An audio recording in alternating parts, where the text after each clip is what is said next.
12-year-old Jamal Williams sits frozen as flight attendant Heather Taylor forcibly removes him from first class, dragging him past staring passengers. "Your kind doesn't belong here," she hisses. Behind her, unnoticed, Jamal's father silently boards, wearing the airline's founder ID badge. Before we dive into this shocking story, where are you watching from today? Hit that like button and subscribe if you've ever witnessed discrimination in public spaces. Let me know in the comments if you've ever experienced something similar while traveling. Now, let's see what happens when prejudice meets accountability in the most unexpected way. Malcolm Williams stood at the expansive windows of his corner office, gazing at the Skyline Airways jets taking off and landing at Atlanta International Airport. At 42, he had built the nation's fastest-growing airline from nothing but determination and vision after facing discrimination at every other major carrier. The irony wasn't lost on him. The very industry that had once told him he didn't belong now watched as his company revolutionized air travel. "Dad, is everything packed for tomorrow?" 12-year-old Jamal bounded into the office, his backpack slung over one shoulder. Despite attending one of Atlanta's most prestigious private schools, Jamal remained humble and grounded, qualities Malcolm had worked hard to instill. "Almost ready, son. I just need to sign these last reports." Malcolm smiled at his pride and joy. Jamal's intelligence and curiosity reminded him of himself at that age, except his son had opportunities he could only have dreamed of. Their trip to Washington, D.C. had been planned for months, a special father-son weekend at the National Air and Space Museum. Jamal's fascination with aviation matched his own, and Malcolm couldn't wait to show him the exhibits that had inspired his own career. "Remember, you'll be flying ahead on Flight 237, Malcolm explained. "I'll take Flight 241 right after my emergency board meeting. It's only 30 minutes later, so I'll meet you at the gate in D.C. Jamal's eyes widened with excitement. "So I'll be flying first class by myself?" Malcolm nodded. "It's time you experienced what your old man built. Just remember our rule. Never mention you own the airline," Jamal recited. "Watch and observe how people really act when they don't know who you are." This had always been Malcolm's philosophy. Anonymous visits to his own airline gave him insights no executive report ever could. Flight crews behaved differently when they knew the boss was watching. "That's my boy," Malcolm said proudly. "This is an important test of independence for you. I trust you completely." The next morning, Jamal arrived at the airport, check-in confirmation on his phone and excitement in his heart. At the premium counter, the agent barely glanced at him. "I think you're in the wrong line, young man. Economy check-in is over there," she said dismissively. "I have a first-class ticket," Jamal replied confidently, showing his phone. The agent's eyebrows rose slightly as she verified his booking. "Oh. I see. Very well then." She processed his boarding pass without another word, but her surprise was evident. At security, Jamal noticed the TSA agent examining his boarding pass longer than the white businessman ahead of him. "First class, huh? How'd you manage that?" the agent asked with a hint of suspicion. "My father bought the ticket," Jamal answered simply, remembering his dad's advice about maintaining dignity without escalation. As he waited at the gate, Jamal observed the business travelers around him, most engrossed in laptops or phones. A few glanced his way with curious expressions. He was used to being one of few black students at his school, but there, everyone knew his academic achievements. Here, they saw only what they wanted to see. A black kid who didn't fit their image of a first-class passenger. When boarding began, Jamal joined the first-class line. The gate agent checked his boarding pass twice before waving him through with a perplexed expression. He found his seat, 2A, window, and settled in, placing his backpack under the seat in front as his father had taught him. The cabin crew bustled about preparing for departure. Among them was Heather Taylor, a senior flight attendant with 20 years of experience. Skyline Airways had acquired her former airline 3 years earlier, and she prided herself on maintaining what she called standards. Tall, with perfectly coiffed blonde hair and a permanently fixed smile, Heather considered first class her domain. When she spotted Jamal sitting alone in 2A, her smile flickered momentarily. In her 2 decades of flying, she had developed certain expectations about who belonged in which cabin. Her mind immediately began constructing scenarios. He must be waiting for parents or perhaps in the wrong seat. Standards must be maintained, she murmured to herself as she approached him. After all, first-class passengers paid premium prices for a premium experience, and she believed part of that experience was a certain ambience. In Heather's mind, a child, particularly one like Jamal, disrupted that ambience. As other passengers boarded, Heather watched Jamal from the galley, noting how he sat quietly reading a book about aerospace engineering. Despite his perfect behavior, her discomfort grew. Something just wasn't right, and Heather Taylor had appointed herself the unofficial guardian of first-class propriety. Heather approached Jamal with a smile that didn't quite reach her eyes. "Hello there, sweetie. I think you might be confused about your seat. Can I see your boarding pass?" Jamal looked up from his book, recognizing the fake sweetness in her tone. He'd heard it before from teachers who assumed he couldn't possibly be gifted, from store clerks who followed him through aisles, from neighbors who questioned if he really lived in his upscale community. "I'm in the right seat," Jamal replied politely, pulling up his digital boarding pass. "Seat 2A. Heather examined the boarding pass on his phone, her expression shifting between disbelief and suspicion. "And how exactly did you get a first-class ticket, young man?" "My father purchased it," Jamal answered, maintaining the calm demeanor his father had taught him. "Never show them they've rattled you. Never give them the satisfaction. Is your father on board?" Heather glanced around the cabin, clearly expecting to see an adult claiming responsibility. "He's taking a later flight. I'm traveling alone."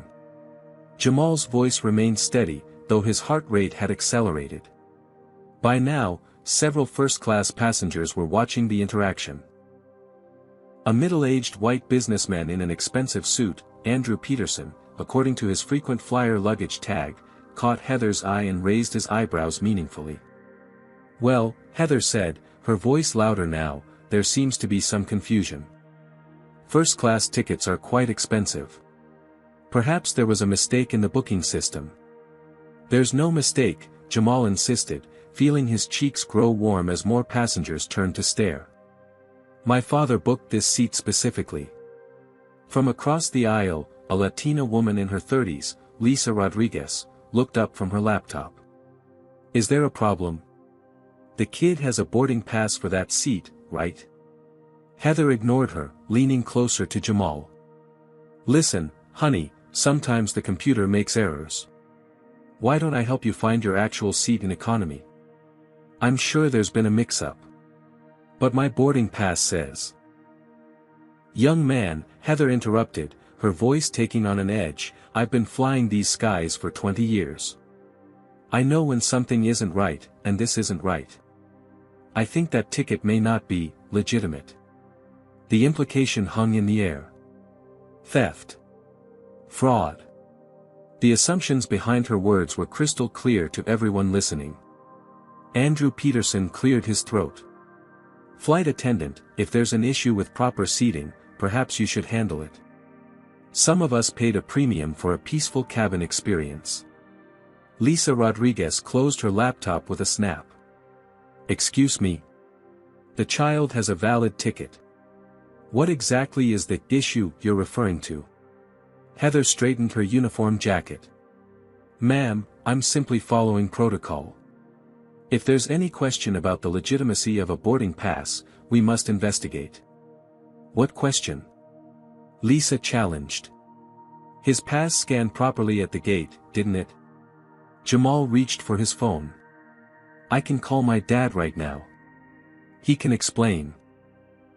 "Please put your phone away," Heather said sharply. "We're in active boarding. Cell phone use is restricted during boarding procedures."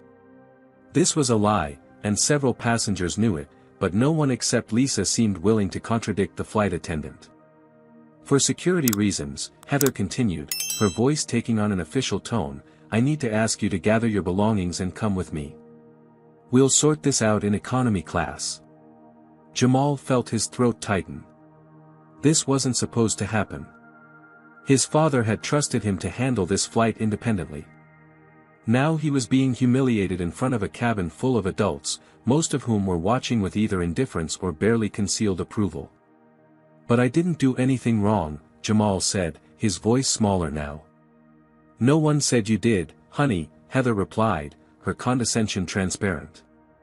But protocols exist for everyone's safety. She extended her hand toward his backpack. Now, let's get your things. With burning eyes, Jamal slowly gathered his book and backpack. The injustice of it all made his hands shake slightly, but he refused to give anyone the satisfaction of seeing him cry. Heather took his arm, a touch too firmly, and began guiding him toward economy class. Right this way. As they moved through the cabin, Jamal felt the weight of every stare. Some passengers looked uncomfortable, averting their eyes when he glanced their way. Others watched with open curiosity, as if witnessing an entertaining scene in a movie. A few nodded slightly, as if Heather was performing a valuable service by removing him. Lisa Rodriguez stood halfway out of her seat. This isn't right, she said loudly. Someone should call the captain. Ma'am, please remain seated during boarding, Heather replied without looking back. As they reached the curtain separating first class from economy, Jamal felt a mixture of emotions he couldn't fully process. Humiliation, anger, sadness, and a deep disappointment that his special trip was being ruined before it even began. His father had trusted him to handle this flight alone, and now he was being paraded through the plane like a criminal. Your kind doesn't belong here, Heather whispered, just loud enough for Jamal to hear as they passed through the curtain. The words hit him like a physical blow. Your kind. There it was, the real reason behind everything. Not protocols, not security, not legitimate concerns about his ticket. Just two words that revealed what she really saw when she looked at him. Malcolm Williams boarded Flight 237 through the jet bridge, his mind still processing the quarterly figures he'd just presented to the board. He had managed to catch the flight after all, planning to surprise Jamal with his early arrival. As he stepped onto the plane, he immediately sensed the tension in the air, that unmistakable electricity that signaled conflict. Flight attendants were huddled near the galley, whispering urgently. Passengers in first class seemed uncomfortable, some craning their necks to look toward the economy section. Something was happening, and Malcolm's instincts, honed through years of corporate leadership, told him it wasn't good. Captain Daniel Brooks emerged from the cockpit for his routine pre-flight cabin check when he spotted Malcolm. The captain's eyes widened in recognition, and he changed direction immediately. Mr. Williams. We weren't expecting you on this flight, Captain Brooks said, extending his hand. Last-minute change of plans, Daniel, Malcolm replied, still observing the unusual atmosphere. Is everything all right? The cabin feels tense. Before the captain could answer, Malcolm's attention was drawn to movement at the rear of first class. A flight attendant was escorting someone toward economy, someone small with a familiar backpack. Malcolm's body went rigid as recognition dawned. Is that my son? He asked, his voice dropping to a dangerous calm. Captain Brooks followed his gaze, and his face drained of color. Sir, I had no idea. Malcolm was already moving, his long strides carrying him swiftly through the first-class cabin. Passengers watched with renewed interest as the tall, imposing figure in an impeccable suit cut through their midst with purposeful energy. He reached the dividing curtain just as Heather and Jamal were about to enter the economy section.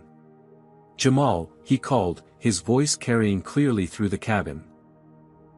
Both Heather and Jamal froze, turning simultaneously. Jamal's face transformed from shame to relief in an instant. Dad! Malcolm's eyes took in everything, his son's rigid posture, the flight attendant's grip on Jamal's arm, the watching passengers. His expression remained calm, but anyone who knew him would recognize the controlled fury behind his eyes. What's happening here? Malcolm asked, his tone deceptively mild. Heather blinked rapidly, her hand dropping from Jamal's arm. Sir, we were just resolving a seating misunderstanding. Are you this child's father? I am, Malcolm confirmed, placing a protective hand on Jamal's shoulder. And I'd like to understand what misunderstanding required my son to be physically removed from his assigned seat in first class. Heather's professional smile snapped back into place. There appeared to be some confusion with his boarding pass. I was simply following protocol to ensure. What protocol specifically? Malcolm interrupted, his voice still measured but with an edge that made several nearby passengers shift uncomfortably. Please cite the exact Skyline Airways policy that instructs flight attendants to remove passengers with valid boarding passes from their assigned seats. Behind him, Captain Brooks had approached with several other crew members. They watched the exchange with growing alarm. Well, sir, when there are questions about the legitimacy of a passenger's presence in premium cabins, we are trained to. What questions? Malcolm pressed. What specifically made his presence questionable? Heather faltered. He's unaccompanied, and it's unusual for. For what? Malcolm's voice remained quiet, but his intensity filled the space between them. For a young black boy to be flying first class alone. Is that the unusual circumstance that triggered your protocol? The bluntness of his question sent a ripple through the watching passengers. Someone gasped softly. Heather's face flushed. Sir, I assure you, race had nothing to do with my actions. We have procedures for unaccompanied minors, and my son is 12 years old and fully authorized to fly unaccompanied. His boarding pass was issued correctly, scanned at the gate, and directed him to seat 2A in first class, Malcolm stated flatly. So I'll ask again, what Skyline Airways protocol justified removing him?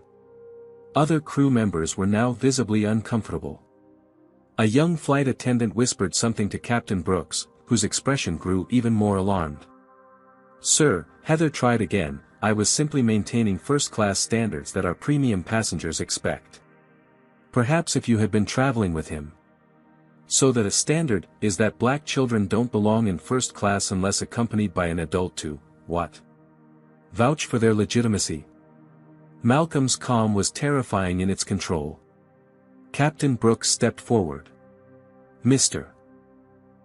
Williams, on behalf of the entire crew, I want to express our deepest. Heather's head snapped toward the captain, then back to Malcolm, her eyes widening as connections were made. Williams? As in?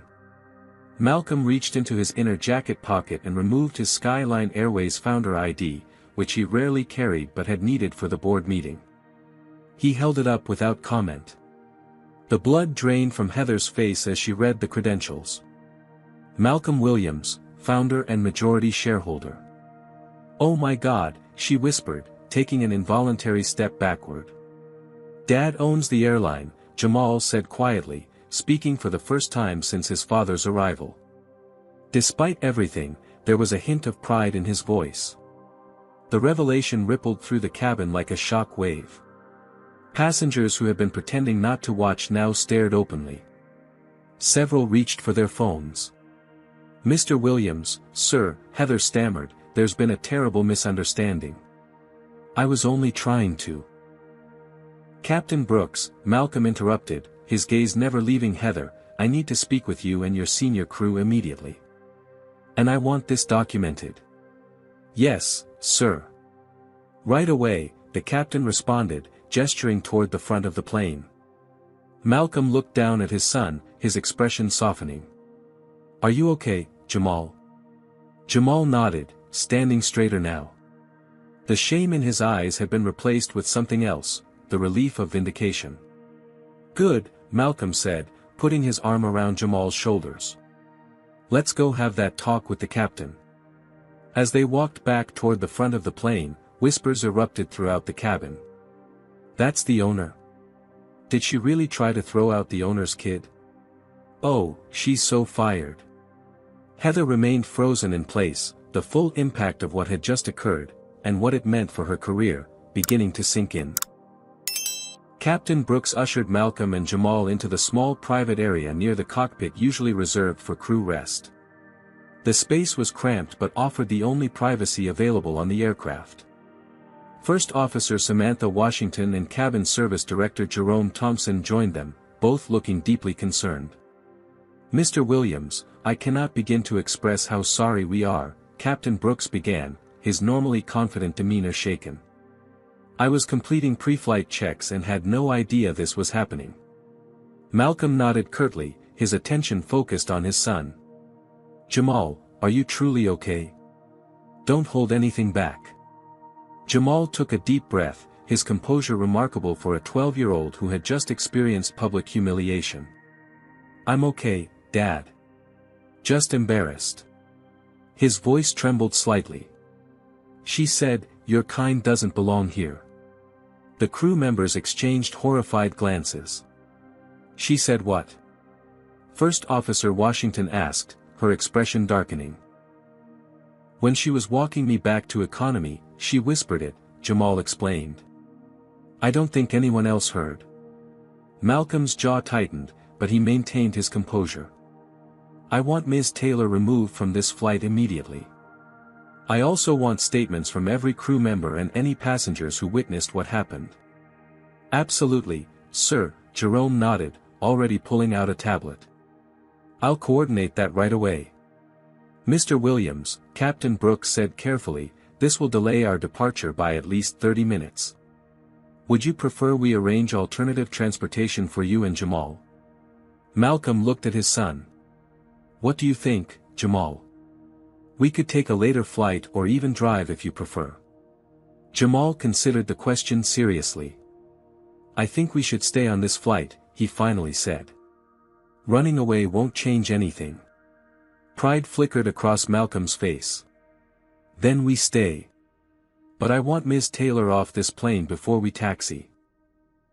Jerome excused himself to arrange for Heather's removal and replacement with another flight attendant. Outside the private area, the cabin buzzed with whispers and speculation. Several passengers had already posted about the incident on social media. "I've asked Ms. Rodriguez from Seat 3B to come speak with you," First Officer Washington said. She tried to intervene on Jamal's behalf.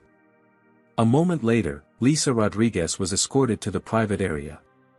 She extended her hand to Malcolm. "Mr. Williams, I'm so sorry about what happened to your son. I tried to speak up, but that flight attendant completely ignored me." "Thank you for trying," Malcolm said sincerely. "Would you be willing to provide a statement?" "Absolutely," Lisa nodded firmly. What happened was blatant discrimination, plain and simple. As Lisa gave her account, Jerome returned with news that Heather had been removed from the flight and a replacement was boarding. Andrew Peterson, the businessman who had encouraged Heather's actions, was now attempting to disembark, claiming a sudden business emergency. "Let him go," Malcolm said coolly. "But make sure his name is recorded." After collecting statements and ensuring that the incident was thoroughly documented, Malcolm and Jamal returned to first class.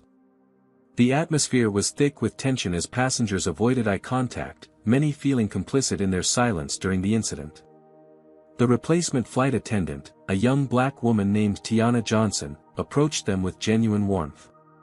"Mr. Williams, Jamal, I'm Tiana. I'll be taking care of you for the remainder of the flight. Can I get you anything before we prepare for takeoff?" "Just water for now, thank you," Malcolm replied. As they settled into their seats, Jamal returning to 2A and Malcolm taking 2B, Malcolm turned to his son. "I want you to know something important. What happened today was wrong, but how you handle it matters. You showed tremendous dignity, and I'm proud of you." Jamal nodded, absorbing his father's words. "I tried to remember what you always say, that our response to discrimination says more about us than the discrimination says about them." "That's right. And now we have a choice about how this incident shapes us and the company. This isn't just about one flight attendant with prejudiced views. It's about systems that allow those views to affect how people are treated." Captain Brooks made an announcement apologizing for the delay, and the plane finally began its taxi to the runway. During the flight, Malcolm made several calls to his executive team, instructing them to begin a company-wide review of discrimination complaints and training procedures. Have you ever witnessed someone being treated unfairly based on their race? Type number 1 in the comments if you would have spoken up like Lisa, or number 2 if you think most people stay silent out of discomfort. Don't forget to hit that like button if you believe accountability is essential for creating change, and subscribe to hear more stories about confronting discrimination. What do you think happens when corporate leadership is forced to confront racism within their own company? Let's find out as we continue with this powerful story. The sleek glass headquarters of Skyline Airways buzzed with unusual energy for a Friday afternoon. Victoria Reynolds, Chief Operating Officer and Malcolm's most trusted executive, paced her office while juggling calls on her Bluetooth headset. At 48, Victoria had worked alongside Malcolm since the airline's inception, turning down numerous CEO offers from competitors to help build what she considered the most progressive airline in the industry. "No, I need all the reports now, not Monday," she directed, her voice firm but controlled. Every discrimination complaint filed in the last 5 years, whether it was dismissed or not. News of the incident on Flight 237 had reached headquarters before the plane even took off from Atlanta. Victoria had immediately activated the crisis management team while launching her own investigation. Her assistant knocked and entered without waiting. "HR Director Franklin is here." Thomas Franklin entered Victoria's office with the confident stride of someone unaccustomed to being questioned. At 56, he'd been brought in during Skyline's acquisition of Regional Airways 3 years ago, part of the executive package Malcolm had reluctantly accepted to close the deal. "Victoria, aren't we overreacting a bit?" Franklin began, settling into a chair without being invited. "From what I gather, this was a simple misunderstanding that's being blown out of proportion." Victoria ended her call and fixed Franklin with a steely gaze. A child was publicly humiliated because of his race. That flight attendant told him, and I quote, "Your kind doesn't belong here." Malcolm's son, Thomas. This isn't a misunderstanding, it's exactly the kind of incident that destroys companies. Franklin sighed dramatically. "One rogue employee doesn't represent our company culture. We'll issue the standard apology, offer some compensation, and move on. No need to turn this into a crusade."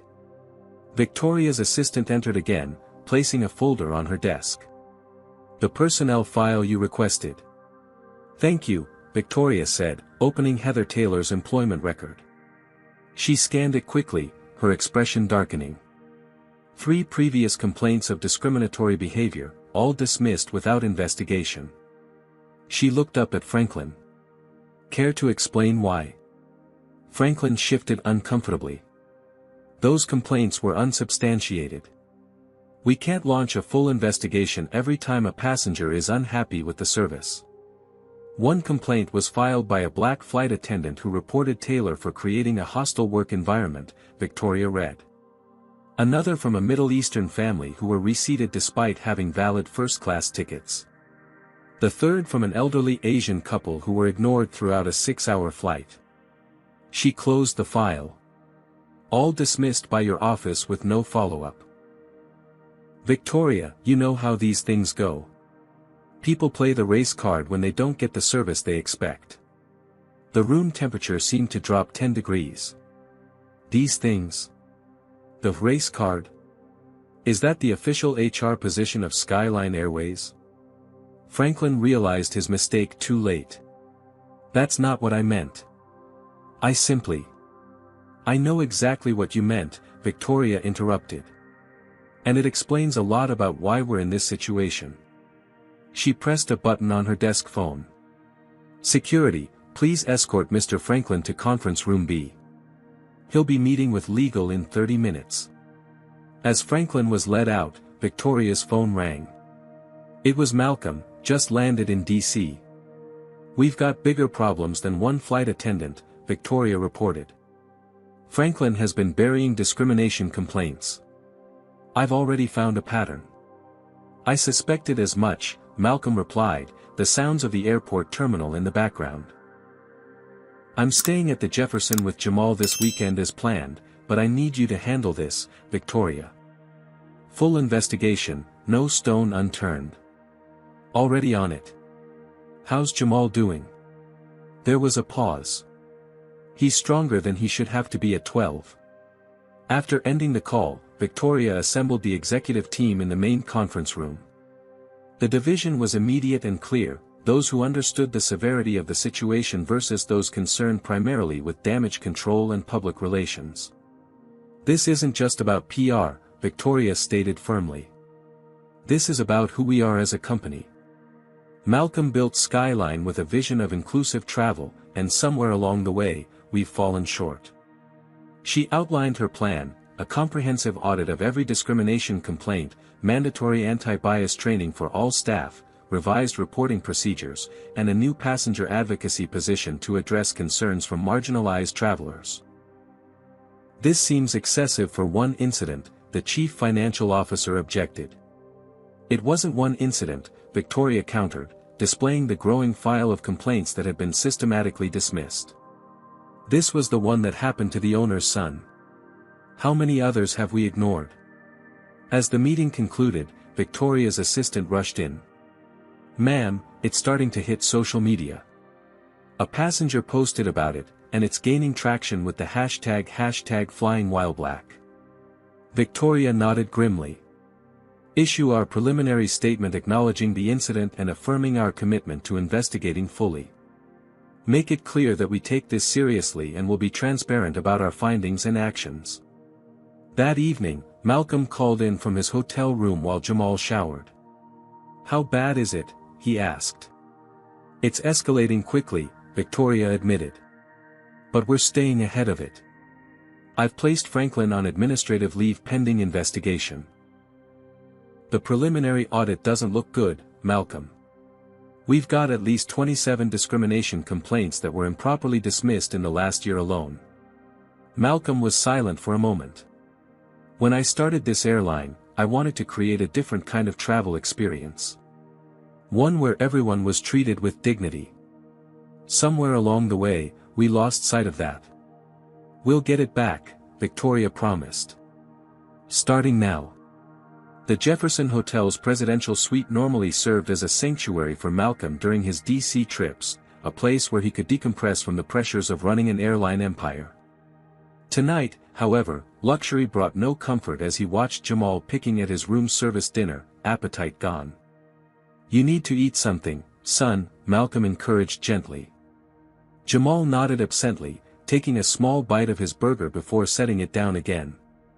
I keep thinking about the way everyone looked at me, he finally said, his voice small. Like I was doing something wrong just by being there. Malcolm moved to sit beside his son on the sofa. What happened today wasn't about you. It was about their prejudice, their inability to see beyond their own narrow expectations. But it felt about me, Jamal insisted. Very personally about me. Malcolm recognized the truth in his son's words. All his success, all his wealth and power, hadn't been enough to shield Jamal from the reality of being black in America. The thought sent a wave of parental guilt washing over him. I should have been on that original flight with you, Malcolm admitted.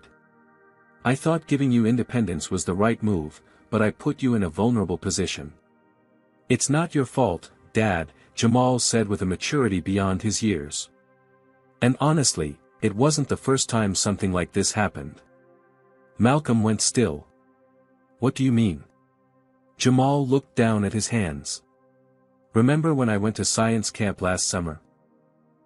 The counselor assumed I was there on scholarship and kept asking what program had sent me.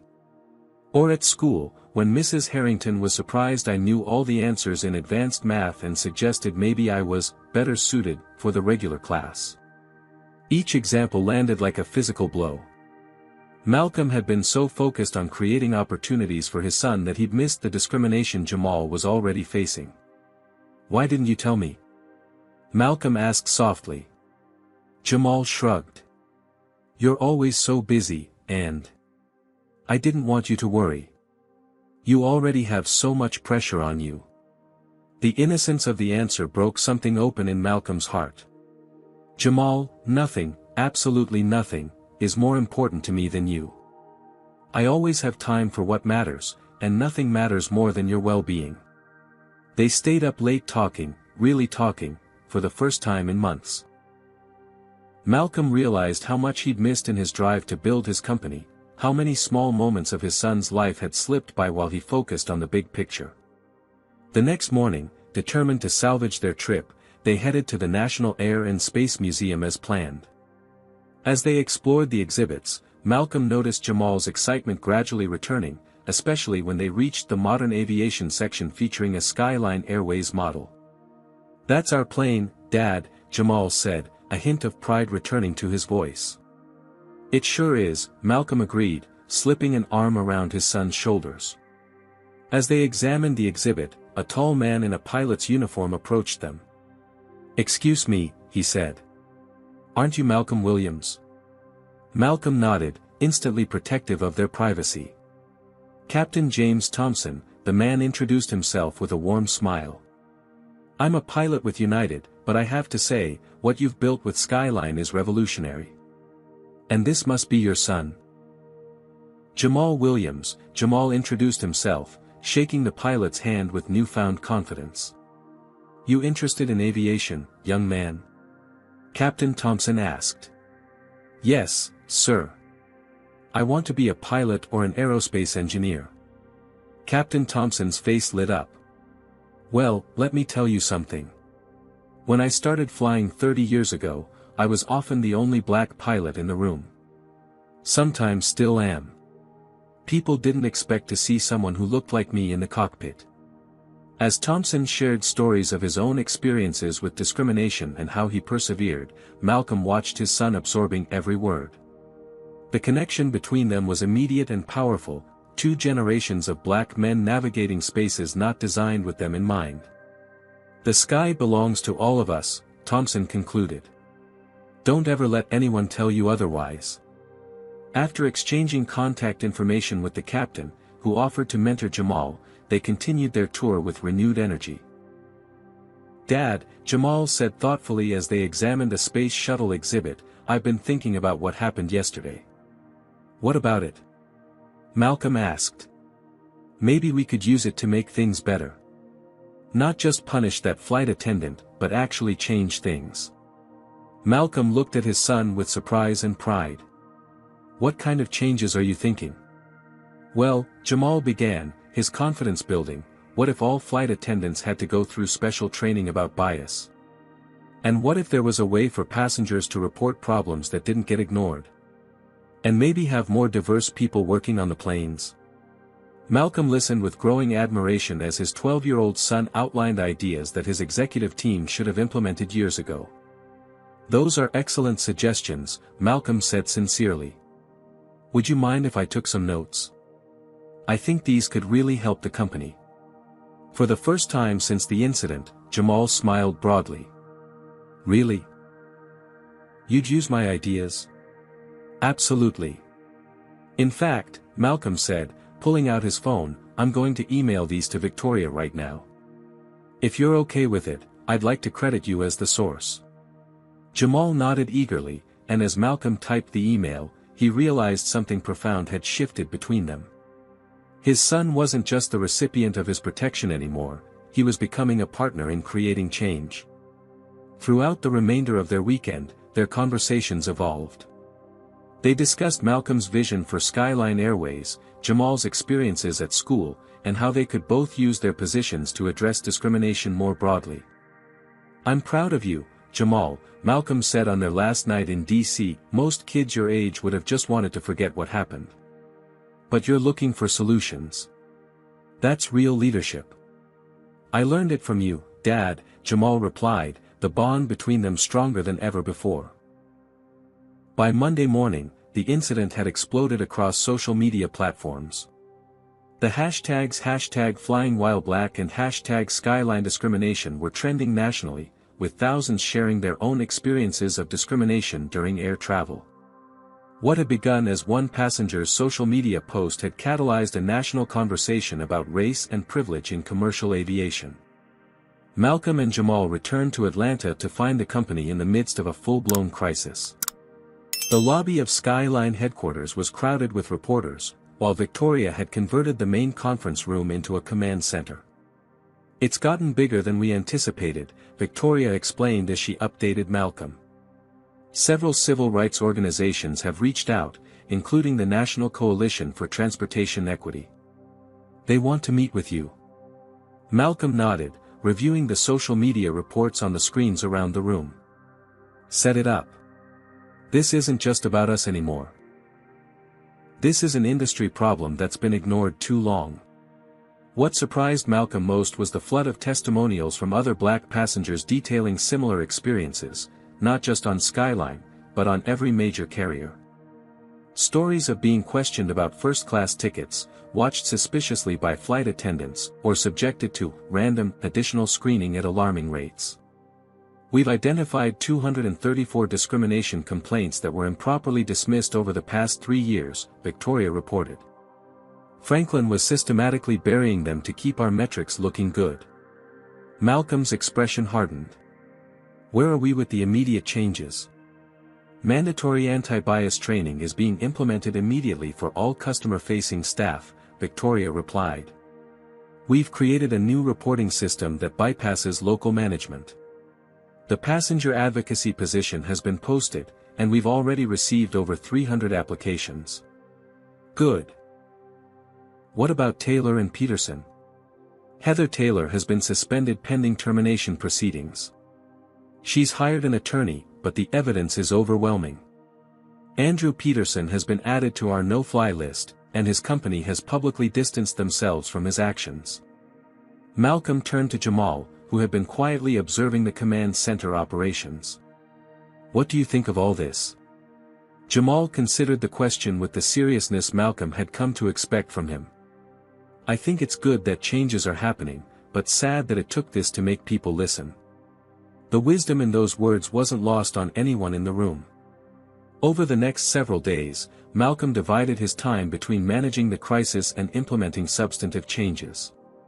He took Jamal's suggestions seriously, incorporating them into the company's reform plans, which soon became known internally as the Williams Protocol. Lisa Rodriguez, the passenger who had tried to intervene during the incident, was invited to join Skyline's newly formed passenger advocacy team. Her background in customer experience and strong moral compass made her an ideal candidate. "I never expected a job offer to come from this," Lisa admitted during her orientation. "But I'm grateful for the opportunity to help prevent what happened to Jamal from happening to others." The incident that could have been devastating for Skyline Airways was instead becoming a catalyst for industry-wide examination. Malcolm's decision to address the issue transparently rather than minimize it resonated with travelers tired of corporate doublespeak. "We made mistakes," Malcolm stated plainly in a press conference that week. "And while I'm deeply disturbed that my son had to experience discrimination on my own airline, I'm committed to using this incident as a turning point, not just for Skyline, but for commercial aviation as a whole." The frankness of his approach earned respect from unlikely quarters. Competitors who had initially hoped to capitalize on Skyline's PR disaster instead found themselves facing questions about their own diversity practices and complaint handling procedures. Malcolm established the Williams Foundation for Inclusive Transportation with a personal donation of $10 million, dedicated to addressing discrimination across all modes of public transit. He also created a scholarship program for minority youth interested in aviation careers. "Dad, can I help design the training program?" Jamal asked one evening as they reviewed the foundation plans. "I think it would help if flight attendants heard directly from kids about how it feels to be treated differently." Malcolm looked at his son with newfound respect. "That's brilliant, Jamal. A youth perspective is exactly what's missing." Together, they developed a video component for the training featuring young people of various backgrounds sharing their experiences with discrimination. Jamal's contribution became known as the Youth Perspective Module and would eventually be adopted by 4 other major airlines. Thomas Franklin resigned rather than face termination, while several of his allies in middle management were reassigned or let go as the investigation revealed the extent of the problem. Victoria oversaw a complete restructuring of the Human Resources Department, implementing new guidelines for handling discrimination complaints. 3 weeks after the incident, Malcolm received a call from the CEO of Global Airlines, Skyline's largest competitor. "Williams, I have to hand it to you," the competitor admitted grudgingly. "You've turned what could have been a company killer into a leadership position. Our board is pressuring us to adopt similar practices." "This shouldn't be a competitive issue," Malcolm replied. "Treating people with dignity isn't proprietary. Feel free to adopt any of our protocols." By the end of the month, Skyline's bookings had not only recovered but increased, particularly among minority travelers who appreciated the company's forthright response. What could have destroyed the airline had instead strengthened its brand as a leader in corporate responsibility. For Malcolm, however, the most significant impact wasn't on the company's bottom line or public image, it was the transformation he witnessed in Jamal. His son had emerged from the ordeal not as a victim, but as an advocate with a powerful voice and growing confidence in using it. 3 months after the incident, Skyline Airways had undergone a transformation that extended far beyond policy changes and press releases. The company culture had shifted in tangible ways, with employees at all levels embracing the new direction or finding themselves increasingly out of place. Heather Taylor's termination proceedings concluded with her dismissal for violating multiple company policies. Despite initial threats of litigation, the overwhelming evidence, including her own "your kind doesn't belong here" comment, made her position indefensible. Her union declined to represent her after reviewing the evidence. "I never meant it the way it sounded," Heather insisted during her final hearing. "It was about his age, not his race." The review board, newly diverse after Victoria's restructuring, was unmoved. "Your pattern of behavior with other minority passengers contradicts that claim," the chairperson noted. Skyline Airways no longer has room for employees who cannot treat all passengers with equal respect. For Heather, the consequences extended beyond losing her job. Her name and face had become synonymous with discrimination in the aviation industry, making future employment in the field unlikely. The viral nature of the incident had created a lasting digital footprint that would follow her for years. Thomas Franklin fared no better. His resignation hadn't protected him from the fallout once the extent of his complicity became public. The systematic dismissal of discrimination complaints under his watch had enabled a toxic culture that might otherwise have been addressed years earlier. Franklin essentially created the conditions for this incident to occur, Victoria explained to the executive team. By ignoring clear warning signs and silencing victims, he sent a message that discriminatory behavior would be tolerated. Andrew Peterson, the businessman who had encouraged Heather's actions, discovered that his own company had little tolerance for the negative publicity his behavior generated. After being identified in multiple news reports, he was placed on leave pending an internal investigation and eventually asked to resign. "Actions have consequences," Malcolm observed when informed of Peterson's fate. "Especially when those actions contribute to the humiliation of a child." While those who had perpetuated discrimination faced appropriate consequences, those who had stood against it found new opportunities. Lisa Rodriguez thrived in her role on the passenger advocacy team, quickly rising to lead the department. Her willingness to speak up when others remained silent made her an ideal champion for vulnerable travelers. "What we're finding," Lisa reported during a quarterly review, "is that many incidents went unreported because passengers didn't believe anything would change. Now that they see we take action, reports have increased by 300%. This transparency allowed Skyline to address problems that had festered unseen for years. From accessibility issues for disabled passengers to religious accommodations for employees, the company began tackling challenges across the spectrum of inclusivity. The comprehensive audit Victoria had initiated revealed that discrimination hadn't been limited to passenger experiences. Minority employees had faced barriers to promotion, unequal discipline practices, and higher rates of termination than their white counterparts. Armed with this data, Skyline implemented corrective measures throughout its operations. Captain Daniel Brooks, who had been horrified by the incident on Flight 237, became an unexpected ally in the transformation. As a senior pilot with 2 decades at the airline, his endorsement carried weight with colleagues who might otherwise have resisted change. "I've been flying these skies for 20 years, Brooks told a gathering of pilots and crew members, deliberately echoing Heather's words from that day. "And I know when something isn't right. What happened to Jamal Williams wasn't right, and I'm ashamed I didn't create a culture in my crew that would have prevented it." The Williams Protocol, that had begun with Jamal's suggestions, evolved into a comprehensive framework for addressing bias and promoting inclusion throughout the company. Its success attracted attention from other industries facing similar challenges, with Malcolm frequently invited to share Skyline's experience at corporate conferences. For Jamal, returning to school after the incident brought mixed emotions. While some classmates treated him with new respect after seeing his father on national news, others seemed uncomfortable around him, as if his experience had somehow changed his identity in their eyes. "People look at me differently now," Jamal confided to his father. "Like they're waiting to see if I'll call them racist for normal stuff." "That's part of the burden of becoming a symbol," Malcolm explained. "But remember, you're still just Jamal, a kid who loves planes and math and basketball. Don't let this incident define you." Taking his father's advice to heart, Jamal channeled his energy into positive action. He organized a diversity awareness club at his school and began speaking to youth groups about standing up to discrimination. What could have diminished him instead became a source of purpose and strength. The foundation Malcolm had established awarded its first scholarships to minority students pursuing aviation careers, creating a pipeline of diverse talent for the industry's future.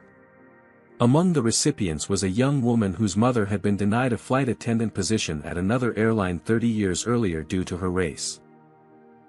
"My mother's dream is finally coming true through me," the young woman said at the award ceremony, her words capturing the generational impact of both discrimination and its remedies.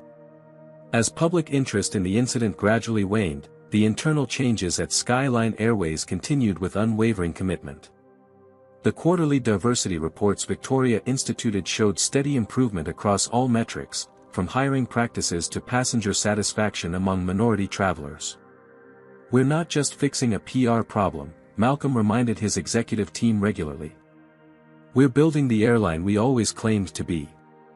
1 year after the incident that had shaken Skyline Airways to its core, Malcolm and Jamal Williams once again prepared to board a flight to Washington, D.C. This time, they walked through Atlanta International Airport together, both acutely aware of how much had changed since that fateful day. The terminal itself looked different. New signage in multiple languages welcomed travelers, while the customer service desks were now staffed with visibly diverse teams. At security, TSA agents received travelers with standardized greetings and procedures, regardless of appearance or ticket class. "I'm nervous," Jamal admitted as they approached the Skyline Airways gate. At 13 now, he had grown taller and carried himself with newfound confidence, but the memory of his last solo flight remained vivid. "That's natural," Malcolm assured him. "But remember, this isn't the same airline anymore. In many ways, you helped transform it." The gate area reflected those transformations. Digital screens displayed the company's inclusivity commitment in rotating messages. The gate agents, representing various backgrounds, greeted each passenger with consistent professionalism. Small details, from the magazines available in the waiting area to the artwork on the walls, subtly communicated that all travelers were valued. As they boarded, the lead flight attendant recognized Malcolm immediately. "Mr. Williams, Jamal, welcome aboard. Captain Brooks asked me to let you know he's piloting today and would love for Jamal to visit the cockpit before takeoff." Jamal's eyes lit up. "Really? I can go to the cockpit?" "Absolutely," she smiled. The captain mentioned something about a future pilot needing to see the controls up close. Inside the aircraft, the changes were equally apparent. The crew moved through the cabin with attentive efficiency, treating each passenger with the same level of respect. New training protocols were evident in their interactions: no assumptions, no preferential treatment, just consistent service delivered with genuine warmth. Captain Brooks greeted Jamal like an old friend when he entered the cockpit. "There he is," the young man who changed Skyline Airways forever. Come see what you'll be flying someday. As Brooks explained the instrument panel and flight procedures, Malcolm watched his son's face glow with excitement. This was the experience Jamal should have had a year ago, being treated not as an intruder but as a welcome guest full of potential. When they returned to their first-class seats, an elderly black couple across the aisle smiled at them. The gentleman leaned over once they were settled. "Excuse me, aren't you Malcolm Williams?" he asked. When Malcolm nodded, the man extended his hand. "James Washington. I wanted to thank you personally for what you've done with this airline. My wife and I have been flying for 50 years, and the change is remarkable." "I appreciate that, but my son deserves most of the credit," Malcolm replied, placing a hand on Jamal's shoulder. Mrs. Washington smiled warmly at Jamal. "Then we thank you, young man. When I started flying in the 1960s, I wasn't allowed in first class at all, no matter how much money I had. Some days it feels like nothing changes, and then something happens that pushes everything forward." As the plane took off, Malcolm reflected on that perspective. Progress wasn't a straight line but a series of painful reckonings followed by transformative action. The incident with Jamal had been one such reckoning, forcing not just Skyline Airways but the entire industry to confront uncomfortable truths. Midway through the flight, Malcolm was asked to say a few words to the crew during their break. Standing in the galley with Jamal beside him, he looked at the diverse faces watching him attentively. "1 year ago, a flight attendant told my son that his kind didn't belong in first class," Malcolm began, his voice steady. "Today, I want to acknowledge that the changes you've all embraced aren't just about avoiding incidents like that. They're about creating a company where everyone truly belongs, passengers and employees alike." He gestured to Jamal. "My son could have walked away from that experience bitter and angry. Instead, he helped design the very training program many of you have completed. The Williams Protocol exists because a 13-year-old believed things could be better." After landing in D.C., they were surprised to find a small ceremony waiting at the gate. Skyline's new Vice President of Inclusive Practices, Victoria Reynolds' new role after her promotion, stood with a group of graduating flight attendants from the latest training class. "Mr. Williams, Jamal, we hoped you'd be on this flight," Victoria smiled. "Our newest team members are the first full class to complete the comprehensive training program Jamal helped design. They specifically requested that he say a few words at their graduation." Though initially nervous, Jamal stepped forward with poise beyond his years. "When I was removed from my seat last year, I felt alone and humiliated," he told the attentive graduates. "I don't want any passenger to ever feel that way again. You have the power to make everyone feel welcome, to show them they belong. That's not just good customer service, it's human dignity." The simplicity and power of his message brought tears to several eyes. After the ceremony, one of the new flight attendants, a young black man who had previously been rejected by 3 other airlines, approached Jamal. "You're the reason I'm here," he said quietly. "When I saw your story, I thought maybe things were finally changing. Thank you for speaking up." Throughout the industry, the ripple effects continued to spread. Other airlines, initially defensive about Skyline's public stance on discrimination, had gradually adopted similar measures as they recognized both the moral imperative and business advantages of inclusive practices. The Williams Protocol had become a recognized standard in transportation equity, with elements adopted by bus companies, cruise lines, and even rideshare services. What had begun as one company's crisis response had evolved into an industry benchmark. For Malcolm, however, the most meaningful outcome wasn't measured in policy changes or industry recognition, but in the transformation he witnessed in his son. Jamal had discovered his voice and purpose through adversity, emerging not as a victim but as a catalyst for change. 6 months later, Malcolm watched proudly as Jamal took the controls of Skyline's new flight simulator, a gift for his 14th birthday. With Captain Brooks guiding him, Jamal navigated a virtual takeoff with the focused determination that characterized everything he did. "He's a natural," Brooks commented as Jamal executed a perfect climb. Got the Williams determination. Malcolm nodded, throat tight with emotion. He's going to soar higher than I ever dreamed. As father and son left the simulator facility, they passed the wall displaying Skyline's updated mission statement, prominently featuring a quote from Jamal, "The sky belongs to everyone." In that moment, Malcolm knew that the painful incident a year and a half earlier had not diminished his son but elevated him, teaching him that speaking truth to power could transform not just a company but an entire industry. The humiliation Jamal had experienced had been converted into empowerment, not just for him but for countless others who would never know his name but would benefit from his courage. Ready to fly home? Malcolm asked, arm around his son's shoulders. Jamal looked up with a confident smile. Always ready, Dad. The sky's waiting for us. This powerful story teaches us that confronting discrimination requires both individual courage and systemic action. Jamal's experience shows that even a single incident can expose deeper institutional problems that affect countless others. True change demands not just acknowledging discrimination but implementing concrete solutions with accountability. The Williams family demonstrates that responding to racism with dignity doesn't mean accepting it, instead, it means channeling that pain into meaningful transformation. Malcolm could have simply fired one employee, but he recognized the opportunity to address the root causes within his entire organization. Every person has a role to play in fighting discrimination. Lisa spoke up when others remained silent. Captain Brooks acknowledged his responsibility to create an inclusive culture. Victoria pursued systemic changes rather than quick fixes. Perhaps most importantly, this story reminds us that our voices matter. Jamal turned his humiliation into empowerment not just for himself but for an entire industry.